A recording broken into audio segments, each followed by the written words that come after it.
clase de infecciones osteoarticulares que se divide en afecciones de la articulación y en afecciones de hueso. Vamos a empezar con afecciones de hueso, lo que se conoce como osteomelitis. Bien, la osteomelitis es la inflamación del hueso causada por una infección. Puede ser esta bacteriana, puede ser por hongos, puede ser por parásitos o micobacterias.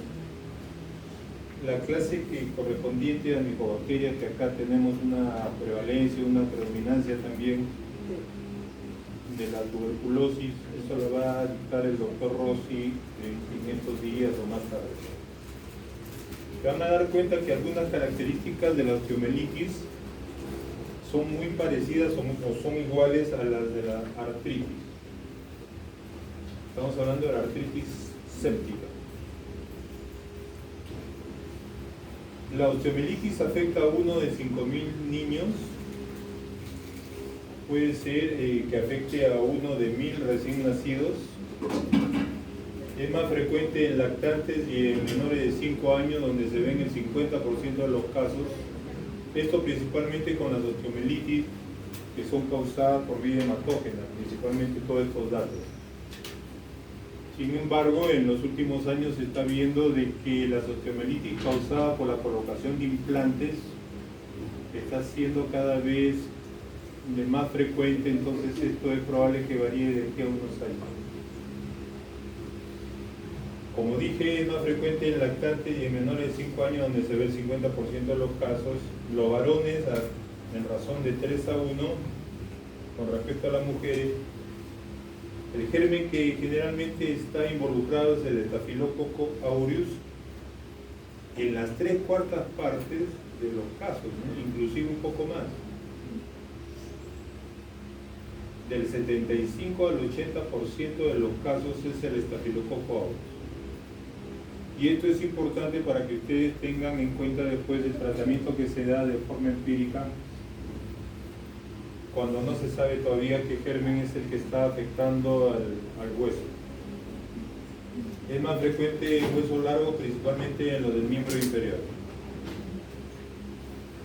Con respecto a la etiología, no significa que el Staphylococcus aureus es el único que afecta al hueso, ¿no?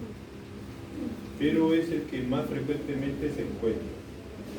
Posteriormente está el que le sigue, es el Streptococcus del grupo B, en el 10% de los casos, el Haemophilus influenzae, las pseudomonas, la salmonela, la brucela, la tuberculosis y los hongos también afectan, y son gérmenes que son característicos de ciertas situaciones.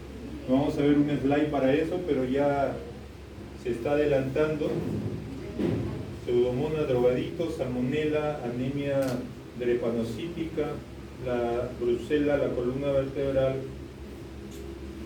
y la tuberculosis, el MAD de POT, que también es columna vertebral, y los hongos, el nocivo deprimido.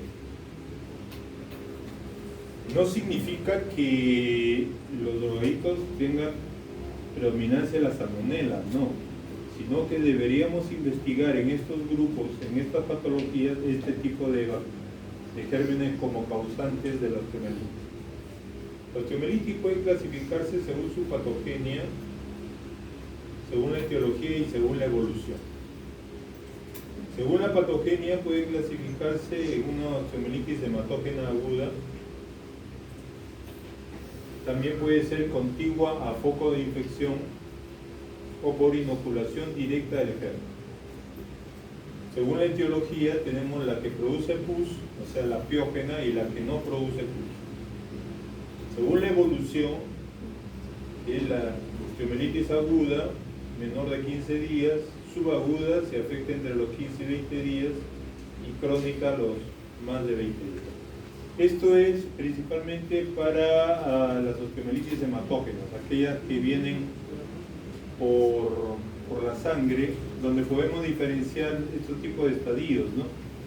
Pero es muy difícil diferenciar los estadios. Por ejemplo, esta osteomelitis subaguda de 15 a 20 días, ese lapso tan pequeño es muy difícil encontrar, ¿no? Pudiéramos nosotros suponer que la osteomielitis empezó cuando empiezan las manifestaciones, hablando de la hematógena posteriormente, cuando empiezan las manifestaciones clínicas, y pudiéramos ya diferenciarla en una tipo crónica cuando veamos imágenes a nivel de la radiología que nos pueden dar la certeza de que ya estamos en la cronicidad. Pero el tiempo de evolución para el inicio de una osteomielitis, tomar el tiempo de evolución es un poco difícil. Para la osteomielitis crónica pudiéramos usar la clasificación de Ciani-Mader como la vemos ahí. Me parece que tenemos una imagen mejor, no la tenemos acá, después creo que está, donde clasifica la osteomielitis en cuatro tipos dependiendo del lugar donde la afecta, ¿no? Si afecta la zona medular, le va a llamar medular. Si afecta la zona superficial, la va a llamar superficial.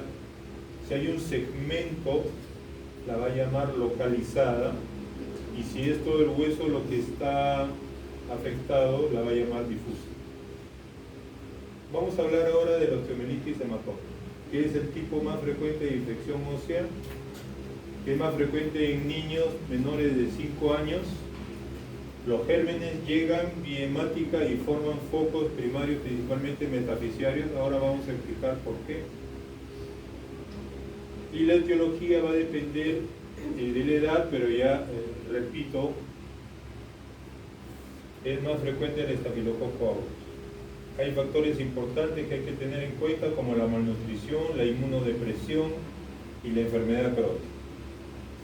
Este es el esquema de un hueso de un niño. Aquí se ve la zona epifisiaria. Se ve esta zona de aquí, que es el cartílago de crecimiento. Se supone que la articulación está aquí, el otro hueso está para este lado, aquí tenemos la epífisis, y esta vendría a ser la metáfisis. ¿Qué ocurre? En la metáfisis de los huesos largos existen unas venas que van como cimbreantes, como muy enroscadas, como los ríos de la selva, ¿no? Y estas tienen a su vez ciertas dilataciones. Si ustedes se han dado cuenta, han viajado a la selva, en el torrente que pasa en el centro, porque va la torrentada, es poco probable que encontremos peces, pero en esa zona de remanso, esa zona de la dilatación del río, donde inclusive los pobladores van y se bañan, etcétera, porque no hay mucha corriente ahí, existen los peces, dado a que la corriente del río no es tan intensa. Entonces, algo así ocurre en el cuerpo humano. Una vez que el germen ha entrado a la sangre, llega hasta esta zona metafisiaria y aprovecha estas dilataciones para reproducirse en esta zona, ¿no? Logras pegarse al hueso y posteriormente colonizar. Existen dos tipos de colonización, como vamos a ver después. Aquí nos dice el slide que existen en los capilares metafisiarios, tienen caracteres de ramas terminales, y los capilares venosos hay dilataciones que provocan remansos de corriente sanguínea. Por lo tanto, ahí es donde se quedan los gérmenes a multiplicarse. Una vez que los gérmenes llegan a este lugar, ocurren dos tipos de colonizaciones, la primaria y la secundaria. En la primaria, el germen se pega al hueso. Está en una forma sésil, las bacterias están pegaditas al hueso y posteriormente ocurre una invasión, parte bacteriana, donde ya se forma la biocapa o el biofilm. Pero esto origina dos tipos de poblaciones bacterianas. Aquellas que viven pegaditas al hueso son energéticamente menos activas que aquellas que están en el biofilm, que tienen las bacterias que se han pegado al hueso tienen una modificación fenotípica de tal manera que se reproducen muy lentamente. Entonces, si yo les doy antibióticos a estas bacterias, como ellas tienen una reproducción muy lenta, probablemente el antibiótico no le afecte.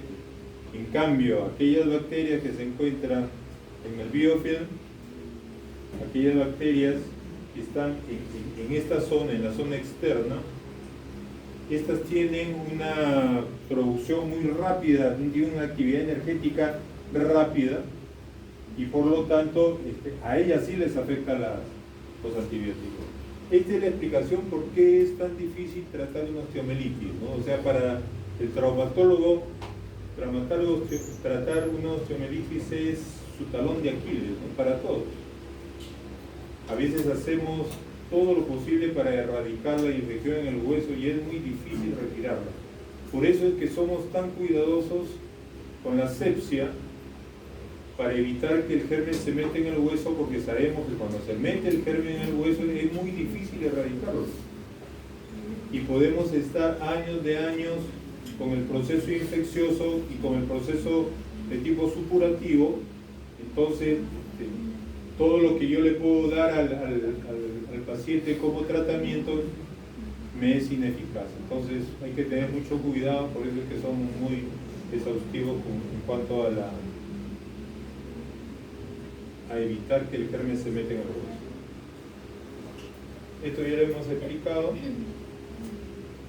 Estos gérmenes que están pegaditos en el hueso le llamamos gérmenes que están en forma sésile,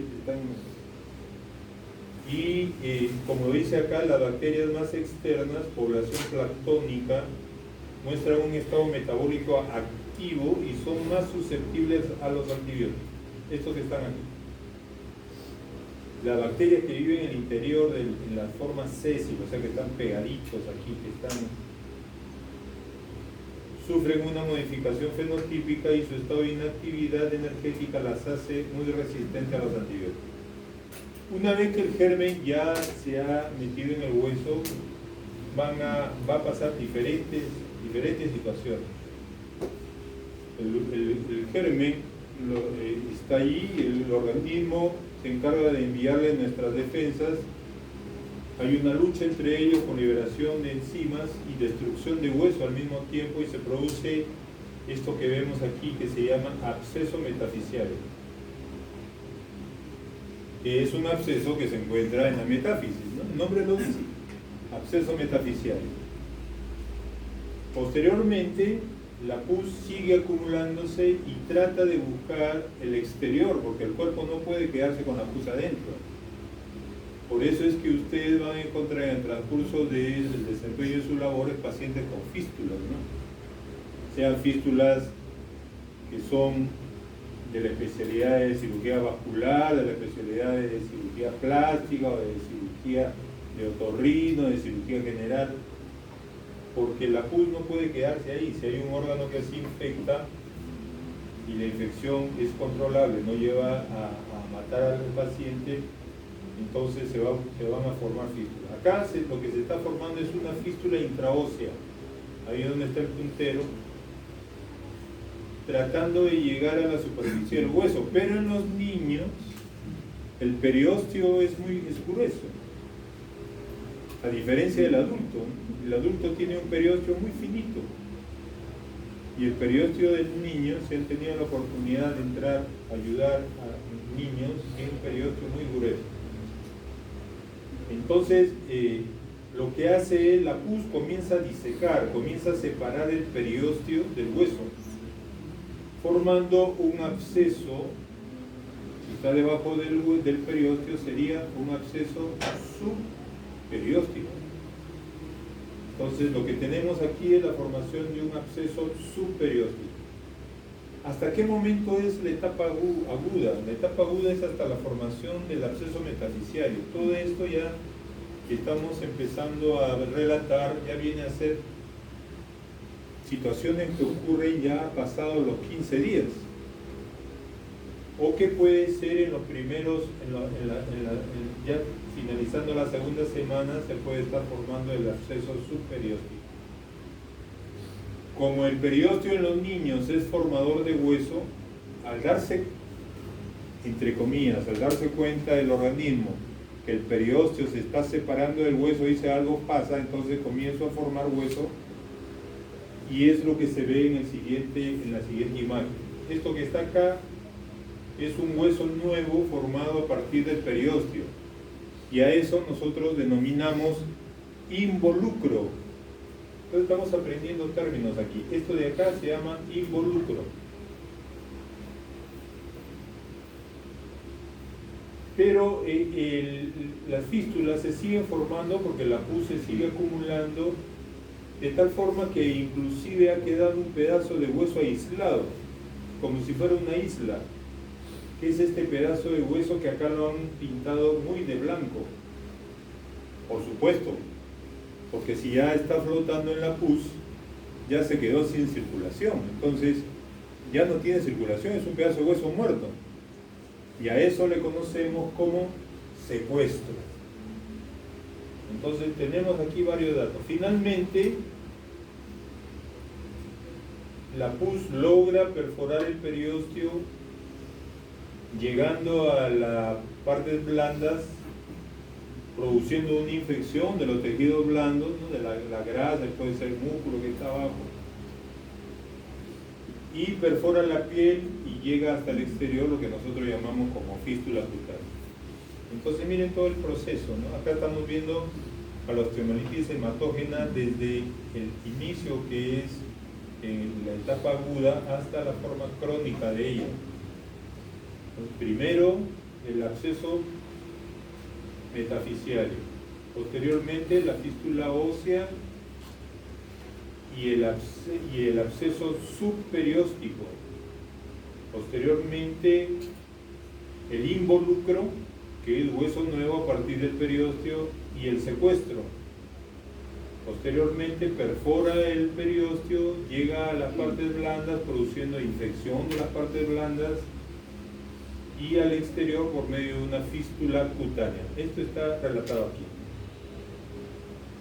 Absceso metafisiario, infección de la cavidad medular, necrosis ósea vascular, lo que llamamos secuestro, esto de aquí. Neoformación ósea, que también se da, no se da después, sino se dan al mismo tiempo, que son diferentes situaciones.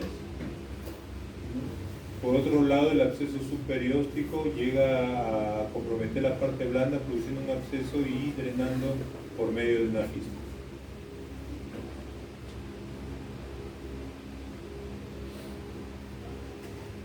Entonces, tenemos acá ya el resumen.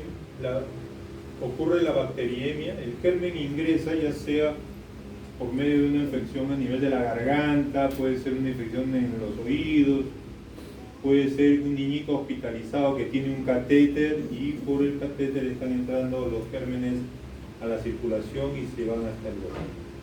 Ocurre la proliferación bacteriana y aquí tenemos el absceso metafisiario. Pero hay dos situaciones especiales. En los niños menores de 18 meses puede ocurrir la infección de la epífisis. Entonces se dice que el cartílago en el niño es una barrera para evitar la infección a nivel de la epífisis. Pero en los niños menores de 18 meses existe una circulación intracartílago de crecimiento. Entonces, si yo tengo acá un absceso metafisiario en la epífisis, por medio de esta circulación puedo llegar a la epífisis, que cruza el cartílago de crecimiento, contamina la epífisis y al contaminar la epífisis se produce un absceso y cuando drena dentro de la articulación. Es decir, que además de tener una infección en el hueso, puedo tener una infección en la articulación, o sea, lo que conocemos como artritis séptica. Esta situación de una infección en el hueso o una infección en la articulación se conoce como artromielitis. Artro de articulación y mielitis del hueso o del canal. Entonces, cuando tenemos esta situación en los niños menores de 18 meses, puede ocurrir artromielitis por esta situación, porque existe una circulación a nivel del cartílago de crecimiento, cosa que desaparece después de los 18 meses.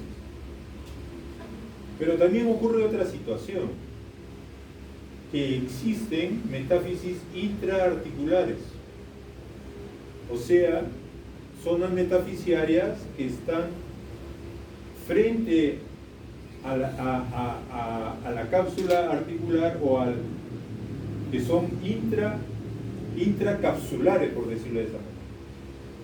Y lo vemos en este siguiente slide. Acá vemos en el siguiente slide lo que ocurre normalmente es lo que está acá a la derecha. Acá vemos la epífisis, vemos el disco de crecimiento o línea de crecimiento, el absceso, que normalmente sale y drena en las partes blandas y ahí al exterior. Pero en el lado izquierdo vemos que hay algunas articulaciones donde la cápsula llega todavía hasta la zona metafisiaria. De tal manera que cuando el absceso metafisiario drena, lo hace dentro de la cavidad articular, infectando la articulación también. ¿Y en qué situaciones ocurre eso? En estas metáfisis articulares, la proximal del húmero, la proximal del radio, la proximal del fémur, o sea, el cuello. Yo tengo una infección que puede estar ocurriendo en la zona intertrocantérica y drena, y puedo yo llegar hasta a la zona intracapsular o intraarticular y producir infección. Por eso es que los niñitos, cuando tenemos a veces infecciones de osteomielitis en la cadera, tenemos que sospechar que además existe una artritis séptica también de cadera, es una artromielitis. Y también en la distal de la tibia. Entonces, no olvidar esto, que se puede producir adicionalmente un absceso intraarticular debido a metáfisis intraarticulares que ya hemos repasado y a la infección de la epífisis por haber una circulación en la zona del disco de crecimiento. Lo que estamos viendo acá en un mejor esquema. Acá está la circulación, ¿no? Aquí está el absceso metafisiario, acá está el disco de crecimiento, que es una barrera, pero que en niñitos menores de 18 meses existe una circulación, puede afectar la zona epifisiaria, y cuando drena, puede drenar en la cavidad y afectar la articulación y producir lesiones serias en el cartílago articular. ¿Cuáles son las localizaciones principales de la osteomielitis hematógena? Como regla, las que están alrededor de la rodilla, ¿no? Si se dan cuenta aquí, para que no se olvide, la metáfisis distal del fémur y la metáfisis proximal de la tibia son las que están alrededor de la rodilla, ¿no? Entonces no se van a olvidar, es más, para que lo recuerden más rápido: metáfisis distal del fémur, metáfisis proximal de la tibia, posteriormente metáfisis proximal del fémur, o sea la cadera, metáfisis proximal del fémur, metáfisis proximal del húmero, en el hombro, y metáfisis distal del radio. La etiología hemos dicho que depende de la edad, pero volvemos a repetir que el estafilococo aureus es el más frecuente en todos los grupos, sea lactante menor de 2 meses, en los niños de 2 meses a 5 años y en niños mayores de 5 años. Hay que tener en cuenta de que también pueden haber otros gérmenes, por ejemplo los bacilos gram negativos y la cándida. Ahora, ¿por qué creerías que existe como un germen que yo debo tener en cuenta la cándida?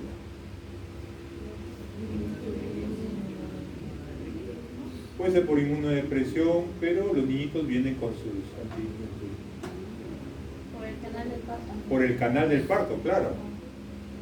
Entonces son los niñitos que nacen vía vaginal, pueden contaminarse, y también sería la explicación para los gram negativos. Porque a veces hay personas que en el momento del parto pujan y las heces salen, ¿no? Y pueden contaminar a los niños. Entonces, en esas dos situaciones, ¿qué puede ocurrir también? Puede ocurrir también en las mujeres que a veces no se detectan la Neisseria gonorrea, ¿no? En los niños de 2 a 5 años, el Streptococcus pyogenes, el Streptococcus pneumoniae, la Quinguela quingae, Haemophilus influenzae, y en los niños mayores de 5 años el Streptococcus pyogenes también, y aquí han puesto la Neisseria gonorrea, pero no en los chiquitos tan pequeños, ¿no? Sino en los adolescentes, en los que ya ocurre el despertar sexual, entonces sin protección pueden haber.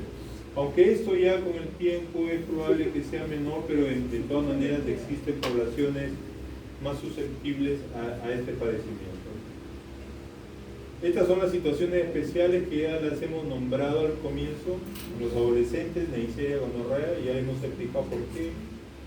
La anemia, lo que sufren de anemia de células falciformes, la salmonela. El niño inmunodeficiente puede ser pues germen, hongos, parásitos, micobacterias. Y en la diabetes y en los drogadictos, la pseudomonas. ¿No? Hemos tenido ahora último un caso en el Carrión de un problema de tipo drogadicción, donde se ha encontrado pues, el germen causal como la pseudomonas. No significa que sea lo más frecuente, ojo.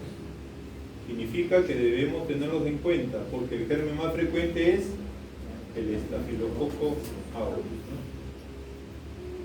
¿Y cómo hacemos el diagnóstico? En base a los diagnósticos de imágenes, a la clínica, a las alteraciones al laboratorio y al estudio microbiológico. El cuadro clínico puede haber un antecedente de un foco séptico previo, hemos dicho amigdalitis, faringitis, otitis, problemas con las vías. Puede haber un cuadro febril en 40-80% de los casos, un dolor localizado y los síntomas de proceso inflamatorio. Lo vamos a ver bien en estos slides. Porque, como se ha dicho, va a haber una variación en cuanto a la edad, ¿no? Si son niños muy pequeños, el cuadro predomina para síntomas generales. Son mayores o adolescentes, son más los síntomas locales, ¿no? Porque el bebito no te puede decir, me duele acá, pues, ¿no? Porque no habla, tampoco señala el dolor, ¿no? Él solamente llora, se pone irritable, qué sé yo, entre sepsis, etc. Entonces, ¿qué tenemos en los recién nacidos? Fiebre y cuadros sépticos. En los lactantes tenemos irritabilidad, el rechazo a los alimentos, no quiere caminar, inmovilidad por dolor. Y en los niños ya un poco mayores, dolor en los huesos largos, fiebre, marcha antálgica, o sea, camina cojeando, y en el adulto también. Esto es lo que nos ayuda el laboratorio. El laboratorio nos dice que puede haber una leucocitosis en el 60% de los casos, pero que se puede encontrar en los leucocitos normales. La velocidad de sedimentación y el PCR se encuentran elevados. El hemocultivo se hace positivo en el 50 a 60% de los casos. Hay que hacer el hemocultivo cuando hay fiebre, si no es bien difícil encontrarlo. Si yo hago una punción aspiración de donde creo que está el proceso infeccioso, tengo de un 60 a un 70% de los casos puede haber el cultivo positivo. Si hago la biopsia puedo llegar hasta el 90% de los casos. Esto es lo mejor que tenemos para hacer el diagnóstico del germen. Esta es la prueba que más nos va a decir la posibilidad de tener un germen metido en el hueso. El cultivo del exudado de la fístula, porque yo puedo analizar de esta forma, ¿no? Tengo un canal que viene desde el hueso y sale hasta el exterior por medio de la fístula. ¿Por qué es que mejor cultivo la pus que sale por la fístula? No, eso no se puede hacer. Tengan en cuenta que la piel, nosotros todos, la tenemos contaminada con gérmenes, y principalmente el estafilo, ¿no? Entonces, cuando tenemos ahí la fístula, lo que pasa es que los gérmenes que están en el exterior aprovechan y colonizan esta zona de la fístula cutánea. De tal manera que si yo tengo pus que sale del interior, esta al pasar por la fístula cutánea se contamina con estos gérmenes y no tengo realmente el germen que está causando el proceso infeccioso a nivel del hueso. Me puede salir otro germen o me puede salir un cultivo donde hay varios gérmenes. Entonces, aquí lo hice claramente, para que ustedes después cuando sean internos no nos manden a cultivar las secreciones de la fístula. Porque hay muchos, dice, doctor, estoy en mi rotación de medicina, tengo un paciente que está con una fístula, ya le cultivé la fístula, por la pura. El exudado de la fístula, la muestra, no es recomendable, porque la flora, existe flora contaminante en el trayecto fístuloso. No sirve. No cultiven las fístulas. Cultiven de la parte interna, en la zona del hueso. ¿Y cómo vamos a hacerlo? Eso lo vamos a ver después. ¿En qué nos ayuda la radiografía, la ecografía, la gammagrafía y todos ellos? Vamos a ver. La gammagrafía, la radiografía la primera semana solamente nos va a mostrar tumefacción de parte blanda. O sea, no vemos nada. Mayor de 2 semanas lo que vamos a tener es desmineralización ósea y una elevación del periósteo. Para aquellos que son muy acuciosos, dicen, me parece que veo una manchita como si el periósteo se estuviera levantando. Es muy sugestivo, ¿no? Lo pudiera ver con la ecografía, ¿no? Porque la ecografía sí me permite ver eso, ¿no? O sea, permite diferenciar las diferentes capas. Ya en la segunda semana. Por eso dijimos que el absceso metafisiario afecta principalmente en la etapa de los 15 primeros días y posteriormente lo que viene después son todo crónico. Entonces miren, la radiografía como que no nos ayuda mucho, ¿no? Nos puede ya decir que hay destrucción ósea cortical, sí, el inicio recién, ¿no? No la destrucción, porque eso, para que ocurra la destrucción va a pasar cierto tiempo. Posteriormente a la tercera semana, ya cuando la osteomielitis es crónica, ya vemos ya manifestaciones en la radiología. Vemos osteolisis, o sea, vemos una parte, en la imagen yo diría, no veo lo blanco, ¿no? Porque el blanco es el hueso. La osteólisis la tendría que ver medio oscurita. Veo el secuestro, un pedazo de secuestro. Aquí parece que hay un pedazo de hueso que estuviera nadando encima de... Acá se ve mejor. Aquí se ve un pedazo de hueso y un halo negro, ¿no? Entonces, es un pedazo de hueso que está nadando en pus. Es un secuestro. El involucro que se ve aquí, miren, hueso nuevo acá. Este hueso no es normal, es un hueso que se ha formado a partir del periósteo. Está tratando de solucionar el problema porque hay un pedazo de hueso que se ha quedado vascular y el organismo dice, acá hay una solución de continuidad, hay que tratar de corregirlo. Y la esclerosis, que es lo que se ve blanco, ¿no? Estas zonas blancas, así son las zonas esclerosas. Esto de aquí es la cortical normalmente, claro, pero aquí hay una zona blanca que es la esclerosis. La ecografía nos ayuda, pero no nos da un diagnóstico específico. Nos dice, bueno, parece ser de que hay un absceso metafisiario, pero no nos dice que es una osteomielitis, ni tampoco nos dice qué germen es. Podemos usarla en las primeras 24 o 48 horas de la inflamación de los tejidos, elevación del periósteo, la colección perióstica, y pudiéramos también ver quizás una erosión de la cortical, aunque para eso es mejor la tomografía.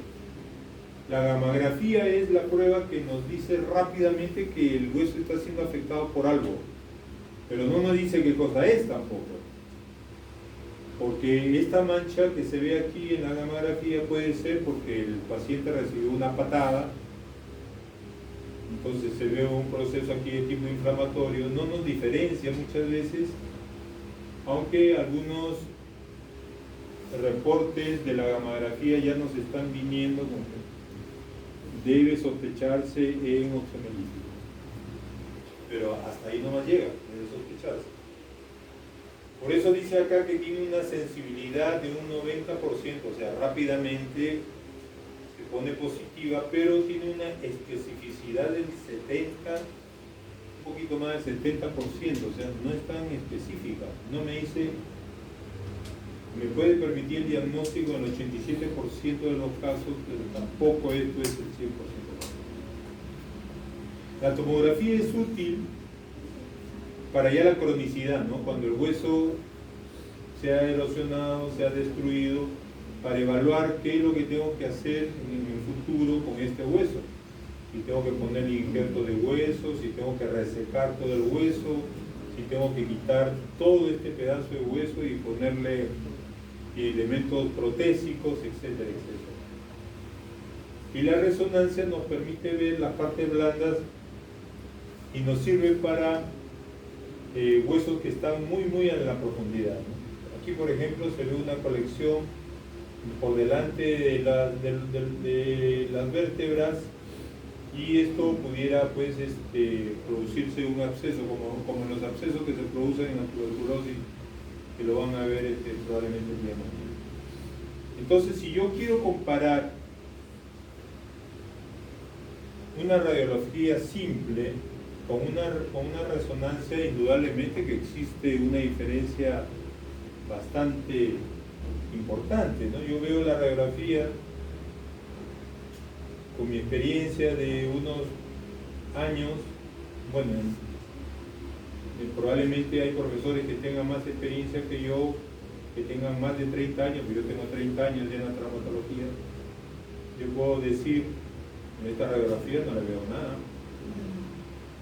Y sin embargo en la resonancia se ve que hay derrame, porque esta cosa blanca que está aquí, que está en la articulación entre la tibia y el astrágalo, de la articulación del tobillo, o tibia astragalina, hay un derrame, y en esta mancha blanca que se ve acá es un proceso de tipo inflamatorio a nivel de la zona posterior de la tibia, lo cual me hace sospechar de que puede existir cierta patología relacionada a la zona metafisiaria, pero no me está diciendo que es una osteomenitis.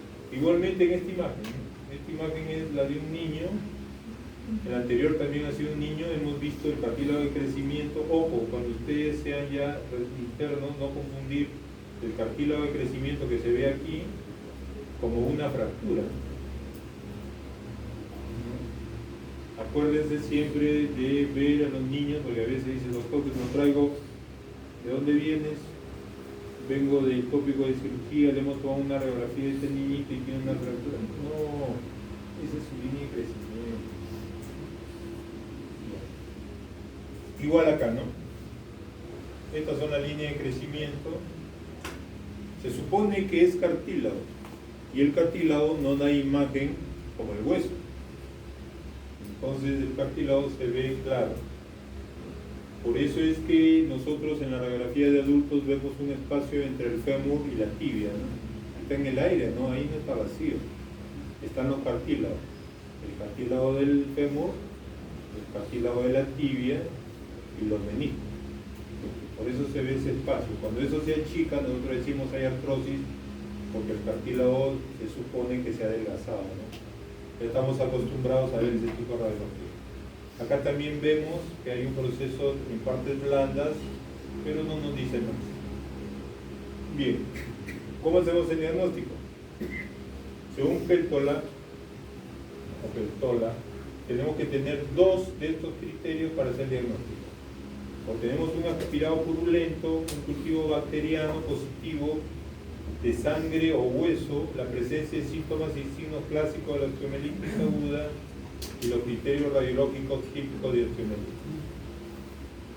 Este es el algoritmo que a veces nosotros generalmente no lo usamos, pero nos dice, si yo tengo el diagnóstico clínico, más manifestaciones clínicas y la radiología, si es positivo, bueno, ya tengo el diagnóstico, ya no es necesario más, pero si todavía tengo duda, voy a la gamografía.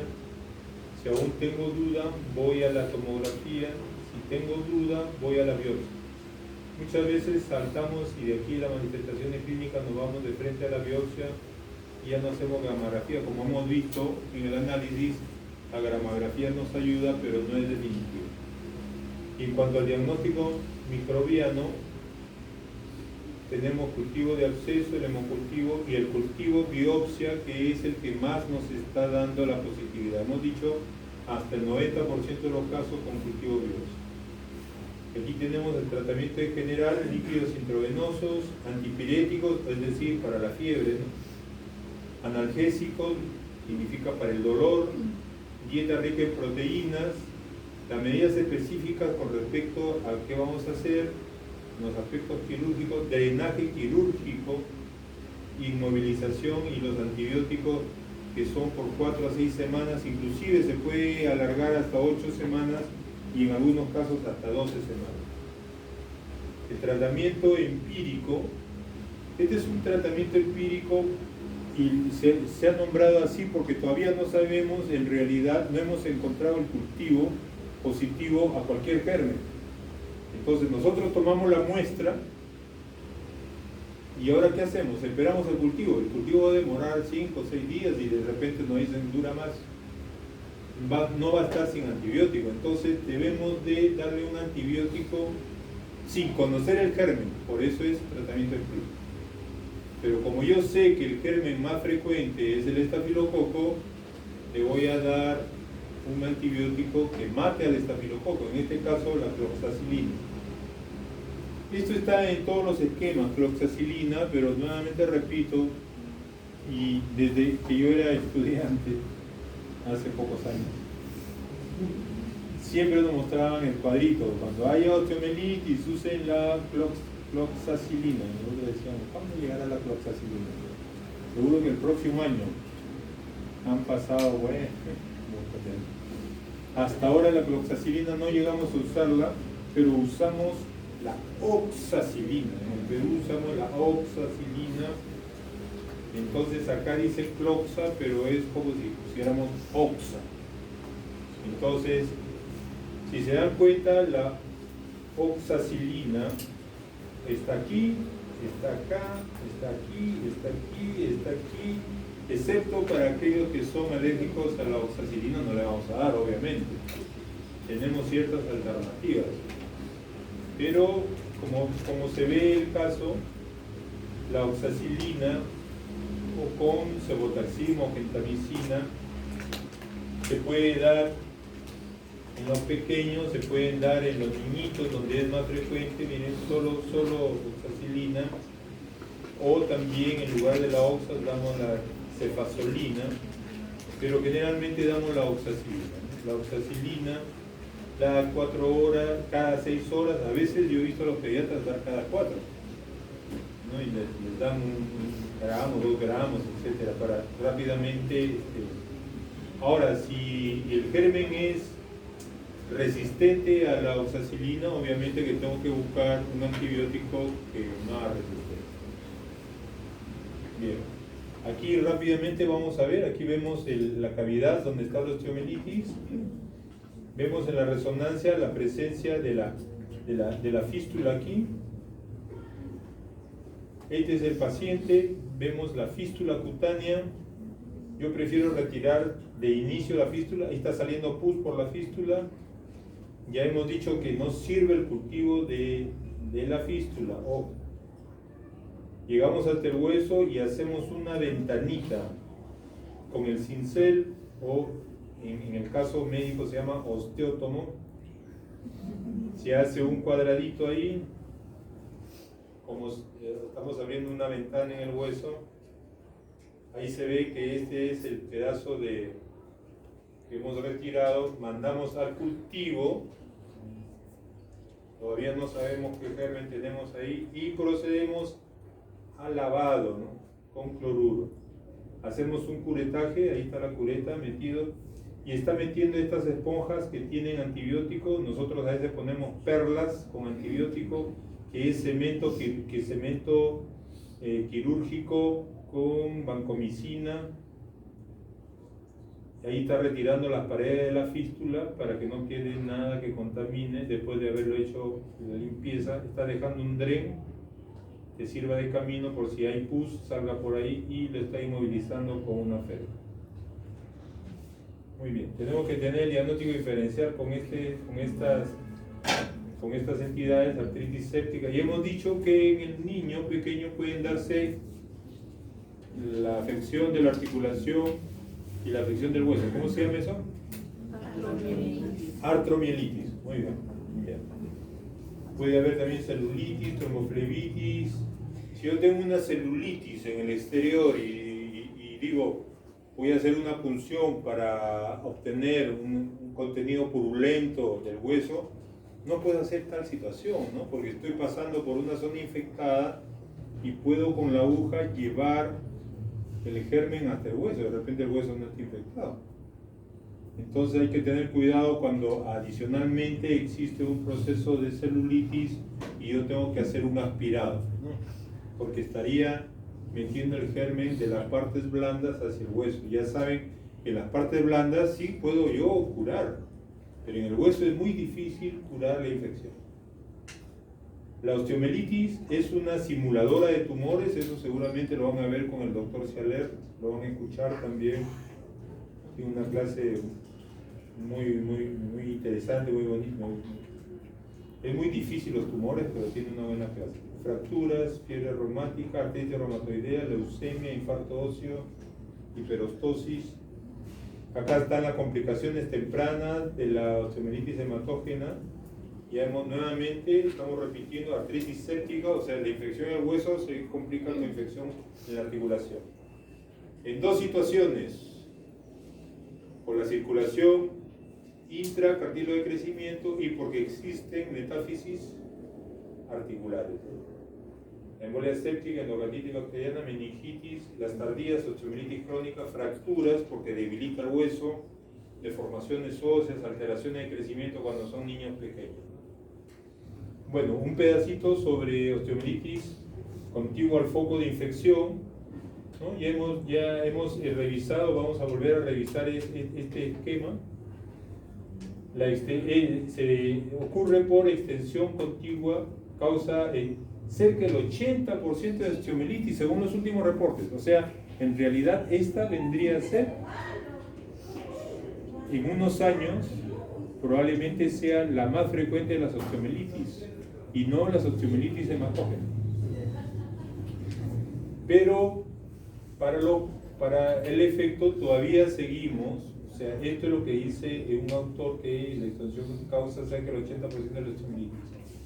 Todavía en esta época, y si hay preguntas al respecto, es la osteomielitis hematógena la más frecuente. Ojo. Frecuentemente polimicrobiana, el estafilococo aureus en el 50% de los casos. Los estreptococos también están involucrados también el estafilococo aureus, ojo. Algunos de ellos son sensibles y otros son resistentes a la meticilina. Pueden haber también microorganismos entéricos, gram negativos y bacterias anaerobias. Esta osteomielitis es la que se produce por la aplicación de implantes, ¿no? Se produce en los pies o en casos de diabetes, son contiguas, a veces hay infecciones y ahí se propaga, fracturas expuestas o por cirugía, sitios dañados por radioterapia y en huesos contiguos por lesiones por presión. Por ejemplo, en los ancianos que están mucho tiempo en cama o pacientes muy encamados, le decimos, las zonas, las prominencias óseas pueden hacer escaras, ya sea del sacro, puede ser escara de la zona trocantérica, de los codos, de los hombros, y al hacer escara esto se contamina las partes blandas, pero como persiste la presión puede llegar la infección hasta el hueso y contaminarlo. Son este tipo de osteomielitis las que estamos relatando. Por eso es que en el reporte se van a reportar cada vez más en el transcurso de los años y esta va a ser la principal causa de osteomielitis en el futuro. Una infección de las encías o dental también puede ocurrir, que puede diseminarse al cráneo. Aquí ya lo hemos revisado, este es el esquema que vimos al comienzo, lo volvemos a ver. La osteomielitis de tipo medular, la que afecta en la zona de la médula, ¿Por qué vendría a ser? ¿Por la aplicación de qué dispositivo? A ver, ya que ustedes están haciendo traumatología, ¿cuál se te ocurre? ¿Un qué? Un clavo endomedular, claro, ¿no? El clavo endomedular entra, se infecta y... Ahora, no es que muchas veces el clavo endomedular llegó infectado, no, sino que tenemos que ser claros con el paciente, porque a veces lo que nosotros expresamos, el paciente dice, pucha, que el doctor me puso un clavo sucio, ¿no? Viene, yo soy médico general, viene el paciente y tiene osteomelitis medular, señor, ¿sí? ¿Y eso por qué me ocurrió? Porque se ha infectado por un clavo endomedular. Pucha, y al toque inmediatamente lo que debo asumir es de que el clavo estaba cochino. No. Estas estructuras no les llega circulación porque son pues inertes, ¿no? Entonces los gérmenes que muchas veces van por la circulación aprovechan la interfase entre el metal y la superficie normal que existe en nuestro cuerpo para, es un lugar donde no llegan pues, los antibióticos o no llegan nuestras defensas y ahí comienzan a contaminar y a producir infección. Igualmente esta que es superficial puede ser por aplicada una placa, ¿no? Ponemos una placa y se contamina y tenemos una parte superficial del hueso contaminado con una infección. Si esto se hace más grande, ya se hace localizada, y si es mucho más grande, por ejemplo, no tratamos la infección en la zona medular y la infección se nos corre tanto para la zona proximal como para la zona distal del clavo endomedular y tenemos una afección difusa, ¿no? De todo el hueso. Bien. Bueno, aquí vemos un hueso que está más o menos bien en un paciente diabético y poco tiempo después vemos destrucción. Esta es la osteomelitis, aquí vemos el hueso de forma más o menos aceptable, acá vemos ya en forma destruida. Y podemos tener, por ejemplo, estas osteomelitis en por foco de infección. Este fue un paciente que llegó y yo le digo, el señor, me parece que está todavía para probar con un injerto. ¿Qué le parece si lo probamos? Me dice, a ver, haremos pues el último intento, me dice, doctor, porque yo quiero que me ampute. Bueno, así que conversé con los plásticos y le dije, bueno, hay que hacer, a ver si le tratamos de salvar la piernita a este señor. Y para ponernos de acuerdo, pero como somos muchos y nos variamos, etcétera, entonces a veces no coordinamos adecuadamente. Ellos hicieron una limpieza y le pusieron el colgajo. Este es un colgajo. Pero si se dan cuenta está lleno de fístulas, ¿no? Un hueco por aquí, un hueco por acá. O sea, al final el colgajo se infectó porque, bueno, no pudimos tratar bien el hueso. Porque si queremos tratar bien el hueso, muchas veces lo que tenemos que hacer es el debridamiento, o sea, sacar todo lo que está mal, mandarlo a hacer terapia hiperbárica. Terapia hiperbárica es como si lo metemos en una especie de submarino a la presión de una atmósfera, como si estuviera 10 metros debajo del agua, y bajo esa presión le pasamos oxígeno. Se supone que el oxígeno entra en los tejidos devitalizados y mejora la circulación. Y al mismo tiempo a este paciente le damos unos antibióticos de amplio espectro y todo eso junto con el tratamiento de cirugía plástica. El señor regresó a los meses y me dice, doctor, ya no soporto. Y regresó así, por eso tengo la foto después. Este es antes, este después. Me dice, ya quiero que me ampute. Bueno, sí, señor, ya me ampute, me doctor, porque me da mucha pena. Mi nieto me dice, ya llegó el abuelo, 10 metros antes de que llegue, porque apesto, me dice, apesto tanto que él a 10 metros me reconoce que ya llegó el abuelo. Bueno, tuvimos que amputarlo. Igualmente a este señor que está aquí, que tiene una fractura expuesta, que se le puso un implante y que se infectó. Entonces, para el traumatólogo, la osteomelitis es su talón de Aquiles. Es muy difícil tratar la osteomelitis. 3 cositas sobre las osteomelitis, formas especiales. Vamos a hablar de Brody, de la esclerosante de Garrey y de la luminosa de Ollier, solamente un slide para cada uno. El absceso de Brody es una osteomielitis atribuida a un germen de baja virulencia. Es un estreptococo, perdón, es un estafilococo aureus también, pero es un estreptococo que no tiene calle, por decirlo así, ¿no? O sea, le falta, pues entonces no desarrolla todo, ¿no? Llega solamente hasta un absceso metafisiario tibio y no llega a secuestro, ni involucro, ni nada de esas cosas, ¿no? Ese es el absceso de Brody. Acá lo vemos. Parece un quiste, ¿no? Es un germen de baja virulencia, pero que molesta, pues, ¿no? Porque nunca llegó a producir fístula, ni ósea, ni cutánea, ni absceso superiótico. O sea, no nos damos cuenta en realidad. Solamente el paciente viene y dice, doctor, la mamá, mi niñito se queja de dolores en las noches, le tomo una radiografía, uy, caramba, y ahí se nota el Brody, ¿no? Entonces, ¿qué dice la clínica? Dolor intermitente, larga evolución, generalmente nocturno. Hay que diferenciarlo con los tumores. Puede ser un quiste, parece un quiste. Y el tratamiento es curetaje y antibiótico. La osteomielitis esclerosante de Garrett también es un germen de baja virulencia, pero en este caso de afección más difusa.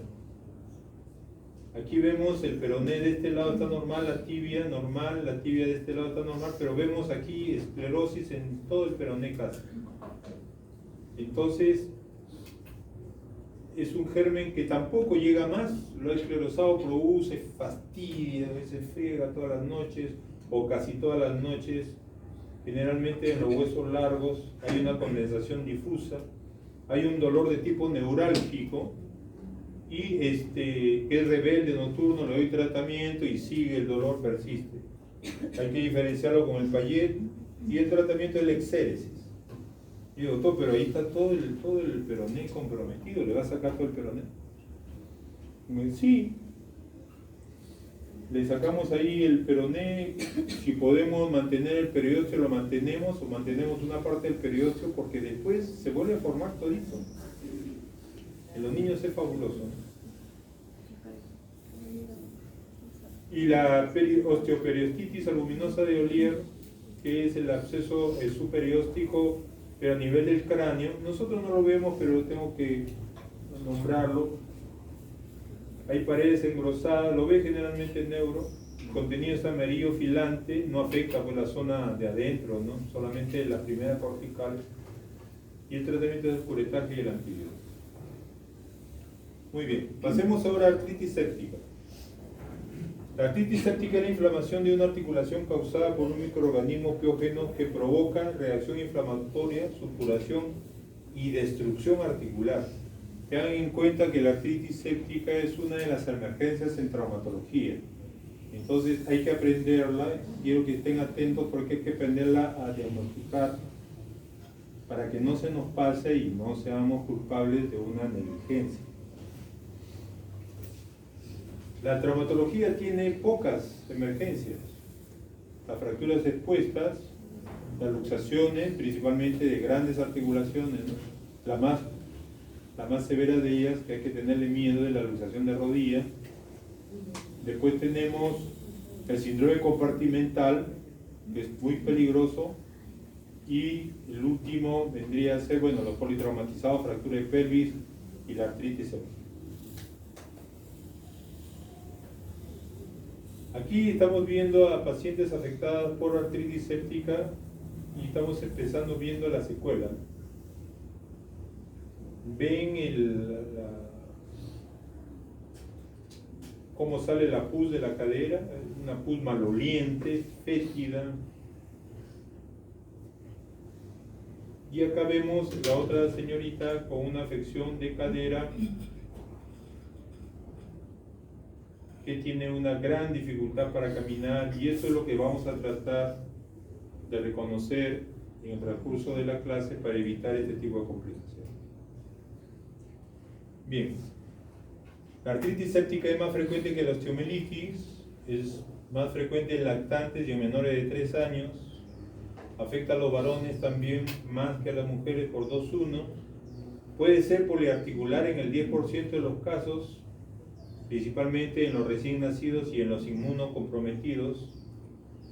Puede también, es causado por el estafilococo aureus en el 75 al 80% de los casos, tan similar como en la osteomelitis. Es más frecuente en rodilla, cadera y tobillo. Pero en los recién nacidos y en los lactantes pequeños, la cadera es la primera en frecuencia. No confundir. Pregunta de examen. ¿Cuál de las artritis es más frecuente en un niño de 12 meses? ¿Cuál pondrías? Cadera, ¿no? Aunque dice que es rodilla, pero es en general, pues.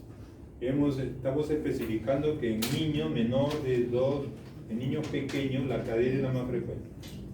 Los adultos, la rodilla es más frecuente, pero ocurre una situación paradojal, ¿no? Artritis gonocócica en las mujeres 3-1. ¿Y ahora, por qué ocurre eso? Se supone que los varones somos los más promiscuos y todo lo demás. Porque en el varón hace síntomas la gonorrea y en las mujeres no. Exactamente por eso. Estuvieras en mi grupo, te hubiera puesto para la próxima. Exactamente por eso. Porque no es fácil diagnosticar la gonorrea en la mujer. La gonorrea en la mujer puede pasar mucho tiempo inadvertida. Puede contagiar al bebito inclusive, ¿no? Ya lo hemos dicho que puede haber, y eso lo vamos a ver después. Exactamente por eso. El varón apenas tiene eso, lo manda al doctor al día siguiente, ¿no? Hasta que le arde el órgano sexual. Bueno, y es de buen pronóstico si el tratamiento se inicia en los primeros 3 días. Muy bien. Bien, la artritis séptica en los niños suele acompañar, igual que hemos dicho de la osteomelitis, a las otitis, a los catéteres, a las osteomelitis adyacente y meningitis. No olvidar que también se puede producir por una osteomelitis en los niños menores de 18 meses y en aquellas metáfisis que son intraarticulares. Ya lo hemos dicho, estamos repitiendo. Aquí lo vemos otra vez, aquí está el cuadrito, ¿ves? Menores de 18 meses, invasión, epífisis y metáfisis intraarticular. Entonces, ¿qué tenemos? Tenemos también que la artritis séptica puede producirse por extensión local, por vía hematógena y por inoculación directa. ¿Y qué ocurre? Tenemos ya la presencia de las bacterias en la articulación. Por X motivos agarró la circulación, entró en la articulación. Entonces, lo que va a producir la presencia de estas bacterias es un proceso inflamatorio. Entonces hay secreción de líquido articular. El líquido aumenta y se pone muy a tensión. Y esto es malo para el cartílago articular, porque el cartílago articular, hagan de cuenta que está siendo aplastado por la tensión que está ocurriendo en la articulación. Al tener tensión, el cartílago articular se deteriora y el cartílago articular es bien delicadito. Entonces, él no es que soporta días de días, ¿no? Solo pocos días. Pero no solamente eso daña la articulación, que los elementos que van a la defensa liberan lisocimas o liberan enzimas proteolíticas que matan a los gérmenes, pero que también destruyen la articulación. Entonces, ahí tenemos dos factores. Las enzimas proteolíticas que van a digerir el cartílago y el aumento de la presión a nivel de la articulación. Entonces, miren estos dos factores que van a ser importantes después para el tratamiento.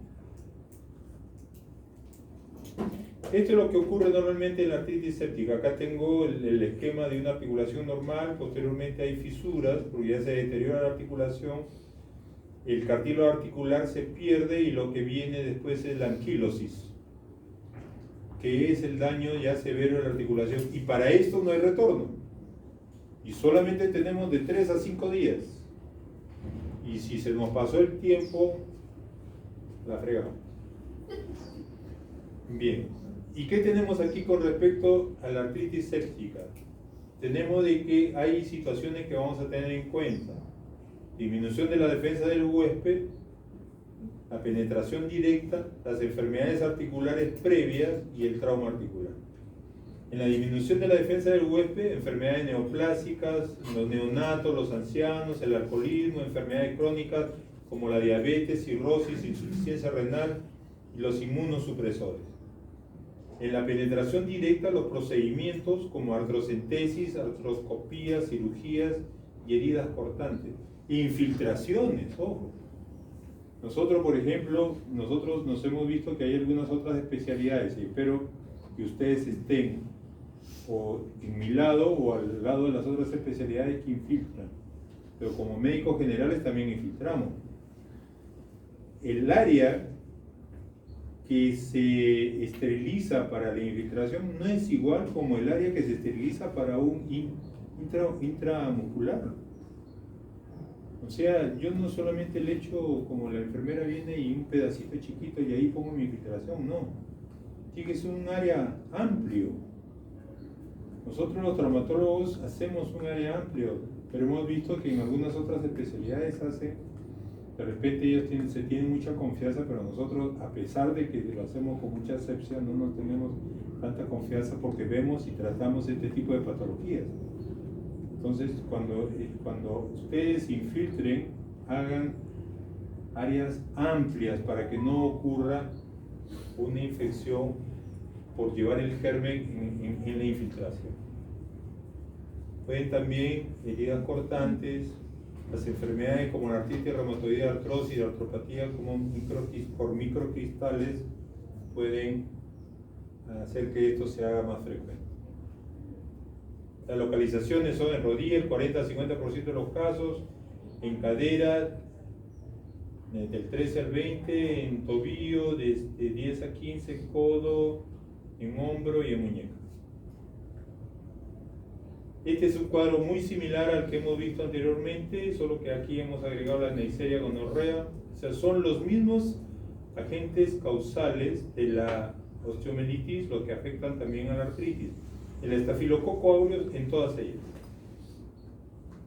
¿No? Ya hemos explicado sobre la Neisseria, la cándida, los gram negativos, y tanto en los menores como en los adolescentes.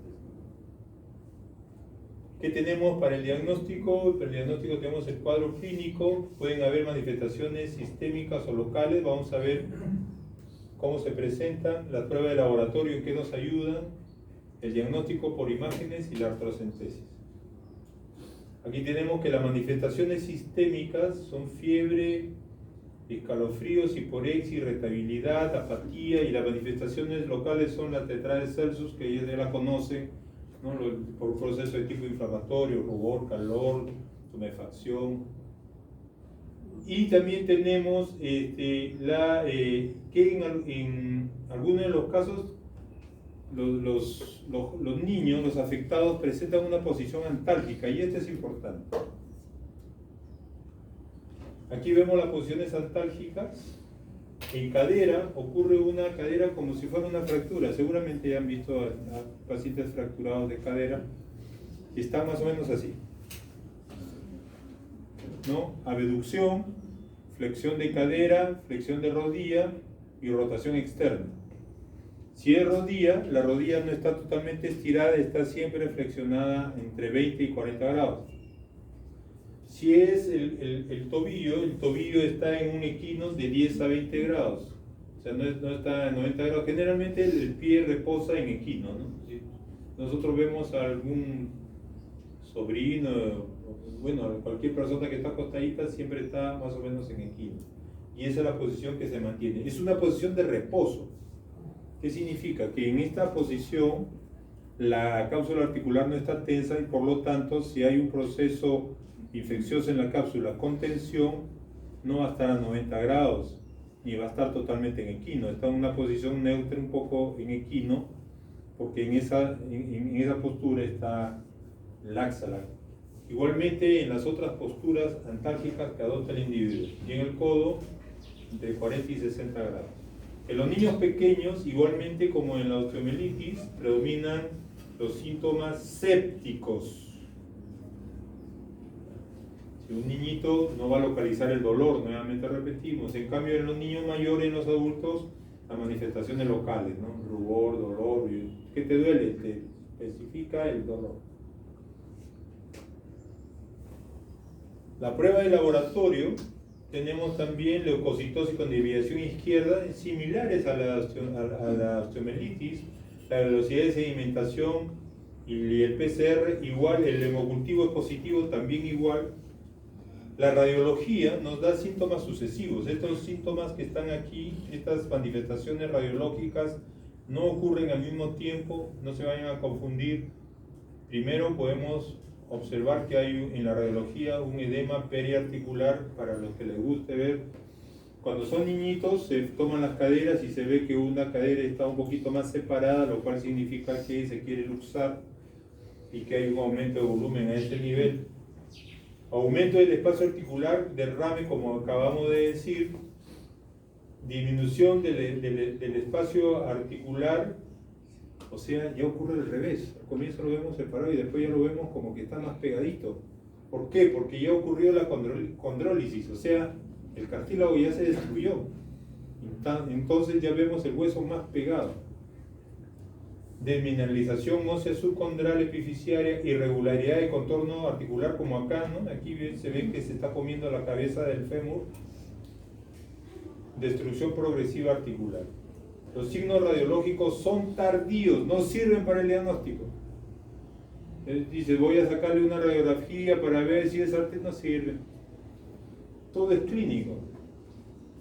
La sospecha tiene que sospecharse de que está padeciendo, y a veces, como nos decían en mi época, nos decían es preferible que falles por exceso que por defecto.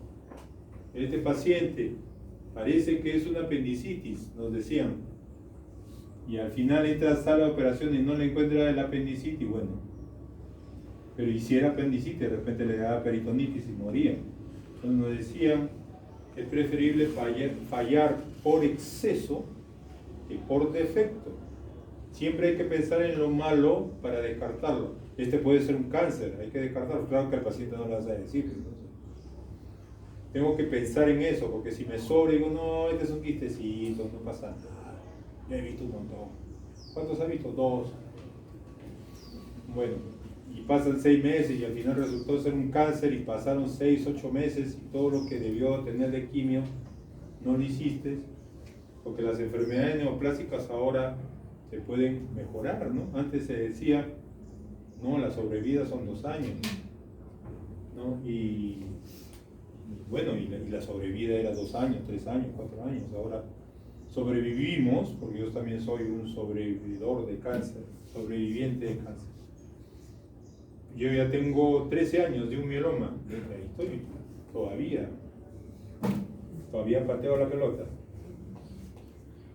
Signo radiológico. Una vez dañado el cartílago no se regenera. Bien. Miren esta radiología, vean el espacio en la cadera, ¿no? No hay... ¿Dónde está el cartílago ahí? Ahí no hay cartílago ya. Se ve tan pegadita la cadera, debería tener el cartílago del acetábulo y debería tener el cartílago de la cabeza femoral. Y progresando, vemos aquí que se nota cada vez más estrecho hasta la anquilosis. Y eso se dañó completamente la cadera. Aquí tenemos una imagen de una afección en un niño. Miren, esta es una radiología. Este es un paciente que tuve la oportunidad de ver hace muchos años. Aquí está la radiología de la cadera. Se nota como que la cadera izquierda se quiere luxar, ¿no? Está media... Entonces le he hecho las ampliaciones de la cadera derecha, que es normal, y de la cadera izquierda. Si se dan cuenta, yo marco una línea acá y toda la bolita epifisial está dentro. Y si marco una línea aquí del borde acetabular, tengo más o menos a este nivel, tengo más de la zona epifisiaria hacia afuera que hacia adentro. O sea, la cadera está luxada. O sea, es verdad lo que dicen, que cuando hay artritis séptica de cadera puede haber luxación de cadera. Y este es el niñito, ¿no? En la forma característica, ¿no? Rotación de cadera, abducción, flexión de cadera, flexión de rodilla, rotación externa. Y lo que se encontró dentro de la articulación. La ecografía nos ayuda, sí, nos ayuda, nos permite decir de que la cadera tiene líquido y nada más. No es necesario en la rodilla, porque en la rodilla yo ya me recuerdo el signo del témpano y puedo visualizar que hay un derrame. En el codo también, en la muñeca también, en el hombro. En las articulaciones profundas, quizás en el hombro pudiera ayudar, bueno, está un poco más profunda, pero bueno. O en la cadera, la ecografía me ayudaría para decirme que existe la articulación llena de líquido. No me dice que es germen. Y existe una entidad que se llama artritis reactiva, donde aumenta el líquido articular sin haber infección. La gamografía me ayuda para las articulaciones profundas, es muy sensible pero poco específico, o sea, parecido a la osteomelitis, ¿no? No nos ayuda mucho. La gamografía, la tomografía y la resonancia deben reservarse para casos especiales o de difícil diagnóstico.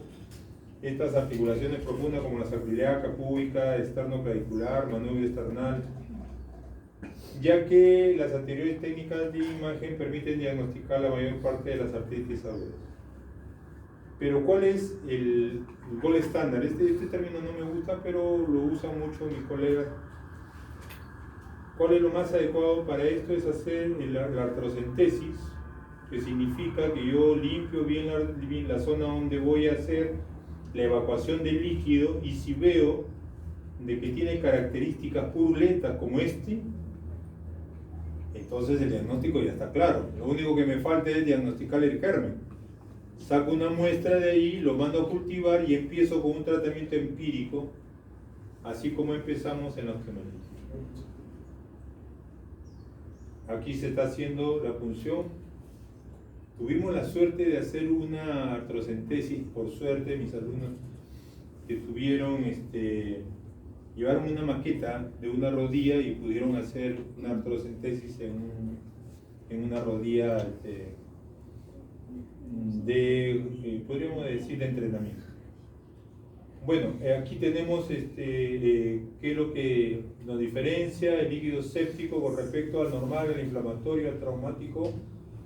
Estas son las características: es turbio, más de 50.000 leucocitos, más del 90% de neutrófilos, menos del 20% miligramos por mililitro de glucosa, o sea, consume glucosa, la proteína está alta y la formación de cobre. Hay que diferenciarlo de los demás, seguramente ustedes lo van a repasar ya en su casa. La artritis séptica, los criterios diagnósticos: puede haber fiebre, también puede que no haya, edema articular, dolor a la movilización, manifestaciones sistémicas presentes, no hay otra patología, y también podemos hacer, a veces no encontramos el germen, pero por decir, nosotros cuando tenemos una artritis séptica la maneja pediatría, nosotros hacemos la cuestión quirúrgica. Entonces pediatría ve y dice: doctor, tengo una artritis séptica, le da antibióticos, no encontramos el germen, pasan 7 días y vemos que está bien. Entonces, como la prueba fue una buena respuesta a los antibióticos, continuamos como si hubiéramos encontrado ese tipo de germen. A eso se refiere esto de acá. Buena respuesta a terapia antibiótica. Vino con fiebre, malestar, vino con todas las características de una artritis. No encontré el germen, pero le instauré la terapia antibiótica y ha dado resultado. Debo continuarla como si hubiera estado con una artritis séptica, y que justamente ese antibiótico era el adecuado para ello. Aquí vemos, el diagnóstico debe hacerse precozmente para establecer rápidamente el tratamiento y evitar el daño articular. No hay, por el momento, aunque se está haciendo investigaciones sobre cartílago, no hay cómo reemplazar el cartílago articular. Tendría que reemplazarlo con una prótesis, pero se están haciendo ya cultivos de condrocitos, que es probable que de repente ustedes ya en su adultez médica lo puedan utilizar. Es muy importante antes de iniciar el tratamiento, obtener una muestra para estudio bioquímico y microbiológico que confirmará el diagnóstico clínico de sospecha y puedan orientar la terapia antibiótica. Tampoco el hecho de tener la posibilidad de injertar nos va a evitar que hagamos un diagnóstico adecuado. Este es el tratamiento. Se le da parenteral 2 semanas y oral por 4 semanas más, o sea, son 6 semanas de tratamiento. Las 2 semanas parenteral generalmente son hospitalizados.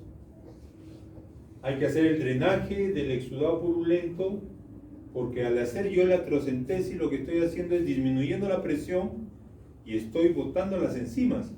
Fíjense que es, yo digo, con eso hago muchísimo más que con el antibiótico.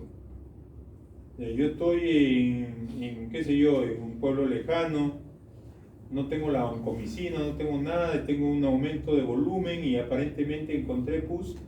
Hago bastante drenando con la articulación, porque la articulación no va a ser destruida.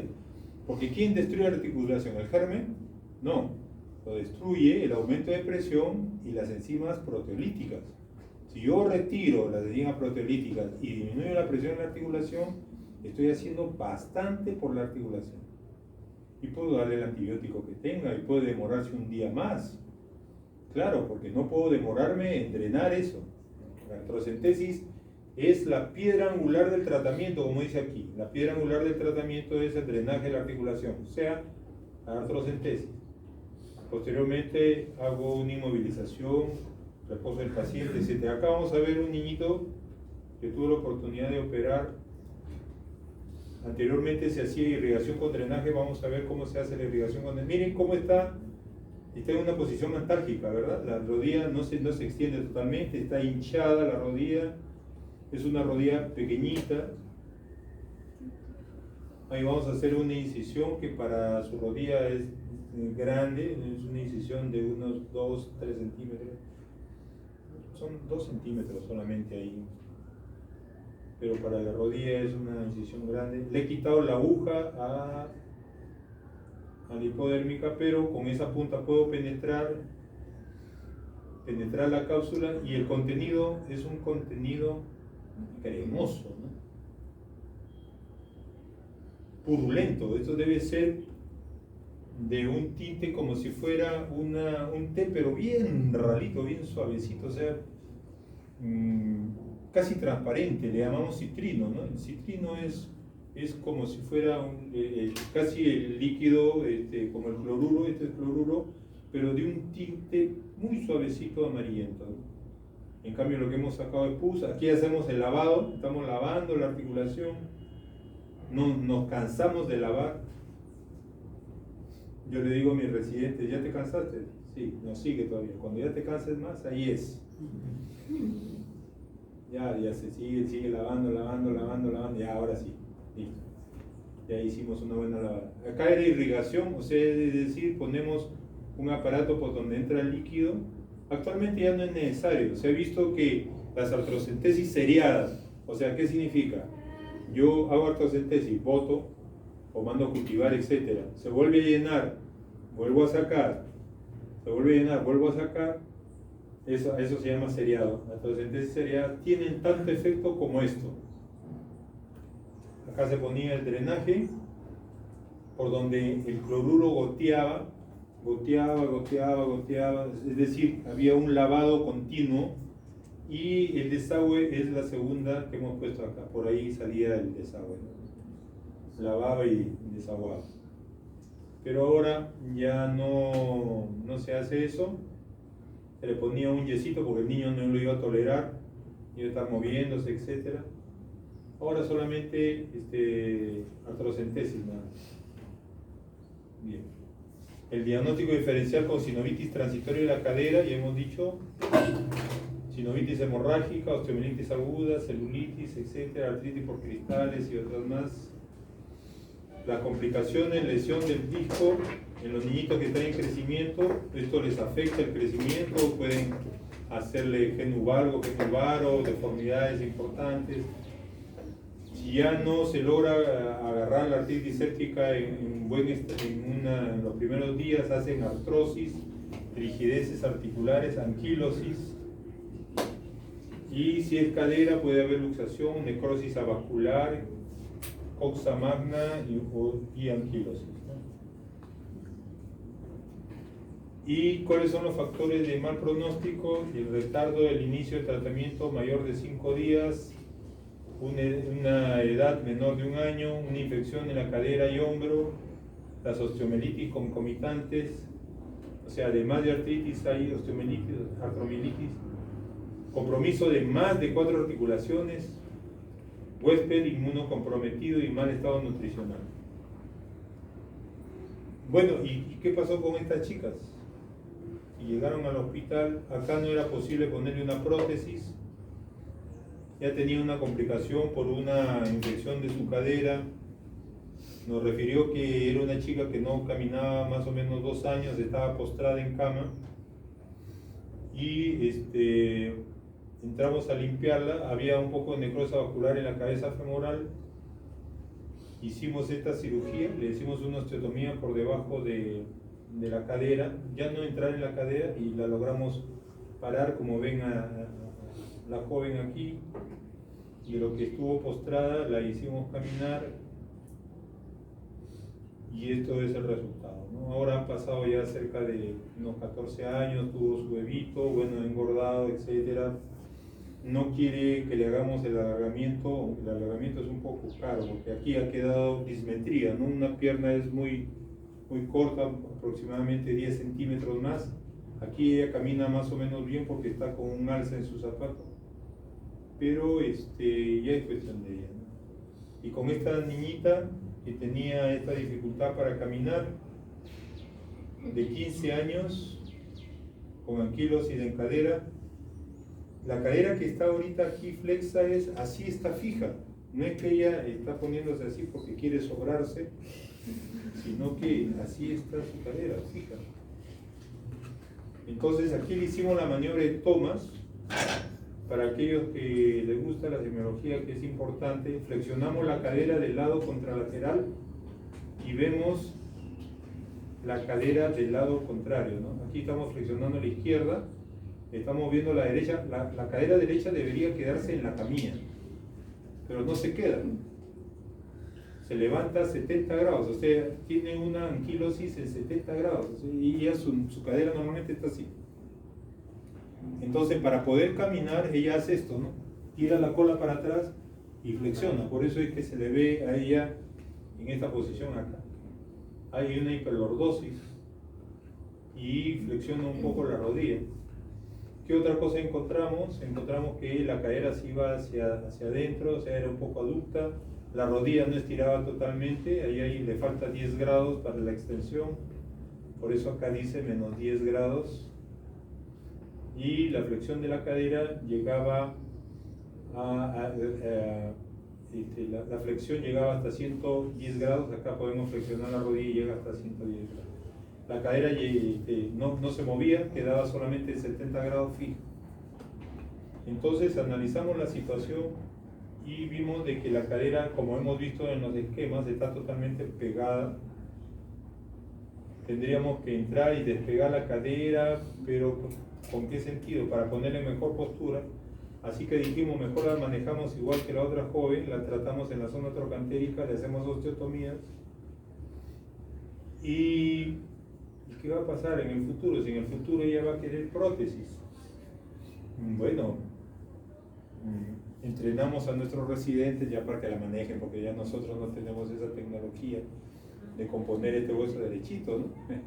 Estamos pasando el pato a otro médico.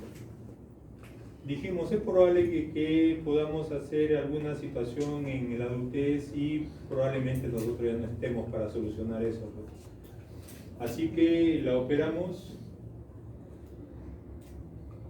ya le pusimos la extremidad apoyada en la camilla y le pusimos un fijador externo, que aquí lo van a ver. Esto es lo que hicimos. Cortamos en la zona trocantérica. No es tan baja, o sea, en otras palabras, si quiero ponerle una prótesis, le podría poner una prótesis acá con un poquito de collarín y no pasaría nada. Y aquí está el fijador externo, este es en el preoperatorio, ahora ya puede extender, tampoco la podemos dejar tan extendida porque tiene que sentarse, ¿no? Este es en el preoperatorio, el postoperatorio, acá está ya la curación del hueso. Y aquí en la imagen cómo llega ella al consultorio. Y la imagen después del operatorio, después del postoperatorio, hay una evidencia en la mejora de la calidad de vida, ¿verdad? Vamos a ver cómo se sienta. Tiene que sentarse muchas veces así como los jóvenes que se sientan así, se chorrean un poco en la silla porque su cadera no la puede mover. Ella no se puede sentar pegadita a la zona del respaldo como deberíamos estar para evitar la lumbalgia futura, ¿no? Esto fue a los pocos meses de la operación. Han pasado 15 años. Le decimos, ¿te ponemos la prótesis? No, dice, yo me quedo así, estoy feliz. Dijimos, menos trabajo para nosotros.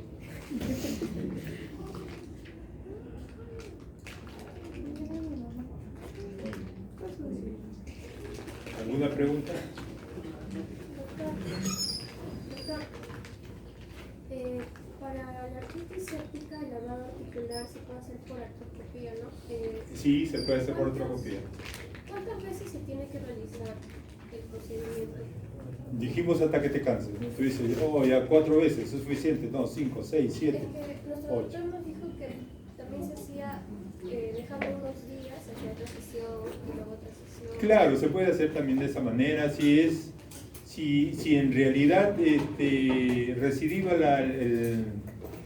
o sea, si por ejemplo tú tienes una y en la primera hiciste el lavado y eso fue suficiente y ya no volvió a hacer derrame, ya no es necesario que lo toques, ¿no?